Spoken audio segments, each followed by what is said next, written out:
Então, pessoal, todos bem? Bom, 2024 nós já temos inúmeras decisões, Supremo Tribunal Federal, STJ, com muita chance de cobrança nas provas da advocacia pública. Só lá no Clube Cabeça de Procurador eu analisei 49 decisões de 2024 com grandes chances de cobrança nas provas da advocacia pública, pensando nas fases mais difíceis, inclusive, leia-se prova subjetiva e prova oral. Hoje eu te trago uma das mais importantes decisões STJ-STF 2024, pensando nas provas de PGE, PGM e Advocacia Geral da União. Nós estamos diante de uma atualização muito importante no tema direito subjetivo à nomeação, portanto, concurso público. O Supremo Tribunal Federal, enfim, fixou a tese no tema 683. Isso aconteceu no informativo 1135. É importante dizer que trata-se sim de tese favorável à Fazenda, porque nós vamos ver exatamente como isso pode cair na tua prova e na qualidade de procurador o que você tem que fazer para enfrentar isso. Quais argumentos desenvolver na prova, o que explicar para o teu examinador. Então nós vamos tratar exatamente do novo tema do Supremo Tribunal Federal sobre concurso público e direito subjetivo à nomeação. Eu não estou me referindo ao tema 784. Esse aqui não é novo. O tema 784 já existe há algum tempo e vale a pena a gente, nesse caso, revisar esse tema para entender o tema 683. Esse tema traz as informações nas posições contrárias, na minha opinião. Pedagogicamente, na minha visão, é mais fácil entender o tema 784, primeiro lendo a sua segunda parte e depois entendendo a primeira parte. A segunda parte do tema 784 diz assim: o direito subjetivo à nomeação do candidato aprovado em concurso público surge nas seguintes hipóteses. Então, essa é a segunda parte do tema 784, que diz exatamente na jurisprudência do Supremo quais são as hipóteses em que existe direito subjetivo à nomeação. Então, a primeira hipótese de direito subjetivo à nomeação na jurisprudência do Supremo é quando o candidato é aprovado dentro do número de vagas previsto no edital. Fui aprovado dentro do número de vagas? Ok, tenho direito subjetivo à nomeação, a administração tem que me chamar até o final do prazo de validade do certame. Como segunda hipótese de direito subjetivo à nomeação, nós temos quando houver preterição na nomeação por não observância da ordem de classificação. Imagine a seguinte hipótese: você tem um concurso que tem 3 vagas previstas no edital e eu estou aprovado na vaga de número 4. E aí, embora não tenha direito subjetivo à nomeação, porque as 3 vagas previstas no edital é que dão direito subjetivo à nomeação, eu estou em quarto. Mas aí a administração, depois de nomear os 3 primeiros, nomeia o 7º. No momento em que ela nomeia o 7º, existe preterição, no caso da minha nomeação, por não observância da ordem de classificação. E nessa situação específica, eu tenho direito subjetivo à nomeação. O 7º não poderia ter sido nomeado antes de mim, que sou o quarto. Então, essa é a segunda hipótese, bem explicativa no que diz respeito à própria redação do inciso 2 do tema 784. A terceira hipótese, o Supremo diz assim, ou na terceira hipótese ele diz assim: quando surgirem novas vagas, aí perceba, surgirem novas vagas no decorrer do certame, ou for aberto novo concurso durante a validade do certame anterior e ocorrer a preterição de candidatos de forma arbitrária e motivada por parte da administração nos termos acima. Ou seja, no momento em que eu estou aprovado num concurso público e, portanto, estou lá na lista de classificação, embora eu não tenha direito subjetivo à nomeação, a administração até pode abrir outro concurso para o mesmo cargo que eu estou aprovado. O que ela não pode é chamar ninguém desse novo concurso antes do esgotamento da lista, do cadastro de reservas desse concurso anterior, no caso, o concurso que em tese eu estaria aprovado. Então, quando surgirem novas vagas ou quando for aberto novo concurso durante a validade do certame anterior e ocorrer a preterição de candidatos de forma arbitrária e motivada por parte da administração nos termos acima. A preterição ocorre sempre que existe vaga a nomear. E aí é importante que fique bastante esclarecido que essa hipótese de preterição na ordem de classificação acontece nessa hipótese do tema 784, todas as vezes em que a administração vai lá e arbitrariamente nomeia alguém fora da ordem de classificação da lista do concurso atual, ou a preterição pode acontecer nomeando alguém do segundo concurso para o mesmo cargo, tendo ainda candidatos aprovados na lista do concurso anterior. Então, essa é a hipótese de preterição prevista exatamente no tema 784. Essa é a segunda parte, como disse agora há pouco, do tema 784. A primeira parte está assim, ó.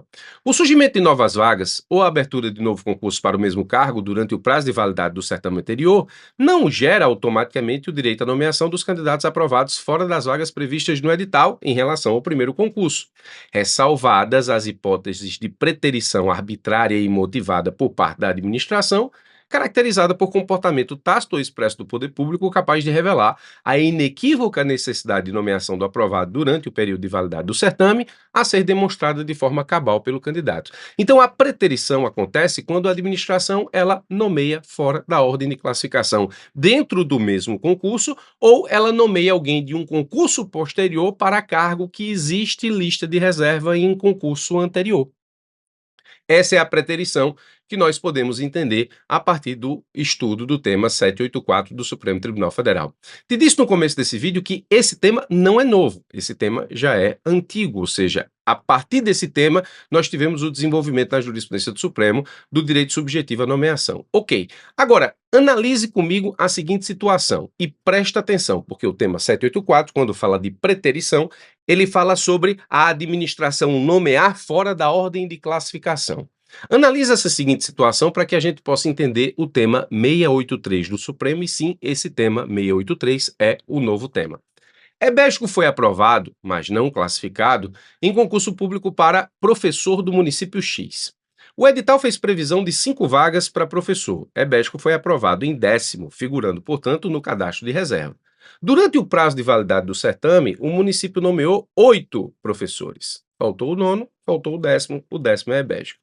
Após o prazo de validade do concurso de Ebésco, o município contratou, por excepcional interesse público, 20 professores. Então, essa contratação aqui é em caráter excepcional e, portanto, tem natureza precária.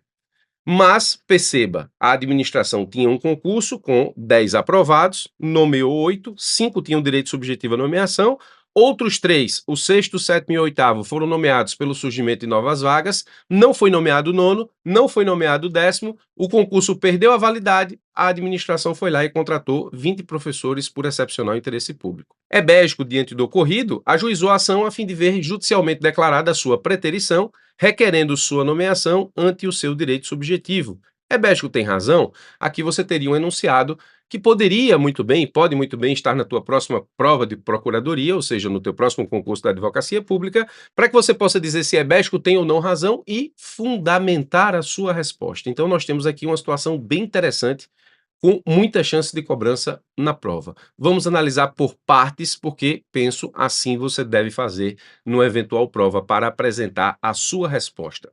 É importante que se diga, desde já, que inicialmente Ebésco não tem direito subjetivo à nomeação, eis que é aprovado fora do número de vagas. O número de vagas previsto no edital foram 5 vagas. Ebésco foi aprovado em 10º. Então, não é possível dizer que Ebésco tem direito subjetivo à nomeação, exatamente porque ele figura no cadastro de reservas. Então, sobre esse aspecto, nós temos, inclusive, passagem do Supremo que diz assim, ó, os aprovados fora do número de vagas previsto inicialmente no edital possuem apenas uma mera expectativa de direito à nomeação, visto que cabe ao ente público decidir sobre as contratações de acordo com a sua conveniência. Isso para quem não está com direito subjetivo à nomeação, ou seja, para quem não foi aprovado dentro do número de vagas. Segundo ponto, a contratação temporária é causa de preterição. O Supremo tem jurisprudência dizendo que, quando a administração pública contrata por excepcional interesse público para, nesse caso, o desempenho de atribuições que são próprias do cargo em que se tem concurso válido com lista de aprovados esperando e aguardando nomeação, nós temos que essa contratação temporária, nos termos do Supremo Tribunal Federal, é, nesse caso, causa ou hipótese de preterição. O Supremo diz assim: a contratação temporária, por meio de processo seletivo simplificado, na vigência de concurso público com quantidade de aprovados capaz de atender à demanda de serviço exigida, ainda que observados todos os procedimentos legais, revela-se incompatível com os princípios da moralidade e impessoalidade e acarreta preterição ilegal. Então, o Supremo diz que sim, a contratação temporária, quando você tem concurso válido, ou seja, com aprovados esperando nomeação para o exercício de atribuições do cargo em que a administração contratou de forma temporária outros profissionais, nós temos causa sim de preterição. Perceba que essa preterição ela não está tratada de forma específica no tema que acabamos de revisar lá em cima, o tema 784. não de forma específica, apenas de forma genérica. Muito bem. Qual o elemento fundamental no caso diegético? E aqui nós estamos na terceira parte da nossa explicação, que é justamente a fundamentação da resposta. O elemento fundamental para decidir se diegético aqui tem ou não razão é exatamente entender que a contratação temporária, no caso diegético, ocorreu após o prazo de validade do concurso. Vamos voltar ao enunciado que diz assim, ó: após o prazo de validade do concurso diegético, então essa é a expressão mais importante do enunciado que definitivamente te aponta para a conclusão. O município contratou por excepcional interesse público 20 professores. Então, a contratação temporária aqui, ela só é causa de preterição se ela acontece durante a vigência do concurso diegético. Se a contratação temporária aqui aconteceu depois da validade do concurso diegético, ou seja, o concurso perdeu a validade, depois a administração foi lá e contratou por excepcional interesse público, essa contratação excepcional e, portanto, precária, não é causa de preterição. A contratação temporária, diz o Supremo, por meio de processo seletivo simplificado, na vigência de concurso público, acarreta preterição ilegal. O elemento fundamental no que diz respeito ao caso diegético é que a contratação temporária aconteceu após o prazo de validade do concurso. Para essa passagem, o Supremo também diz assim, ó: para que se caracterize a preterição de um candidato aprovado em favor de uma contratação temporária, esta deve ocorrer durante o prazo de validade do concurso. As contratações efetuadas posteriormente à expiração do prazo de validade do certame não implicam preterição nem acarretam o direito à nomeação, na medida em que, a partir de então, os aprovados no certame não podem mais ser convocados para assumir o cargo público, pois não possuem mais esse direito. Então, a situação aqui que envolve a decisão do Supremo Tribunal Federal é justamente a preterição que acontece na modalidade de contratação temporária quando existe candidato aprovado em concurso anterior para cargo com a atribuição da necessidade do serviço público, se e somente se essa contratação se deu durante o prazo de validade do concurso em que essa lista de candidatos aprovados aguarda nomeação. Se essa contratação temporária acontece em momento posterior à validade do certame, ela não é causa de preterição ilegal. E aí nós temos exatamente a tese no tema 683, a partir do qual o Supremo explicita essa situação, dizendo: a ação visando ao reconhecimento do direito à nomeação de candidato aprovado fora das vagas previstas no edital, cadastro de reserva, deve ter por causa de pedir preterição ocorrida na vigência do certame. Preste atenção que nesse caso aqui, ó, a tese no tema 683, ela nem fala sobre a preterição ocasionada pela contratação temporária. Ela fala só em preterição. Mas quando você estuda o inteiro teor do julgado, quando você vai a fundo na decisão do Supremo Tribunal Federal, você sabe que essa preterição que se refere aqui o tema 683 é exatamente a preterição que decorre da contratação temporária por parte do poder público. E aí fica bem mais fácil entender exatamente por que o Supremo vincula essa preterição à vigência do certame. A contratação excepcional e, portanto, temporária depois da validade do concurso não acarreta preterição ilegal.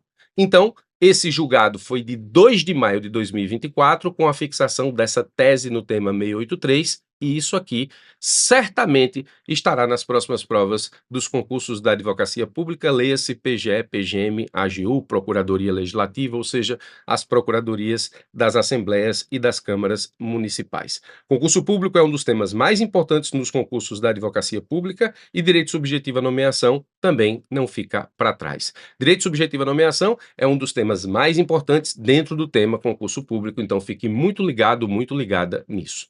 Muito obrigado pela sua atenção, forte abraço e até os nossos próximos encontros.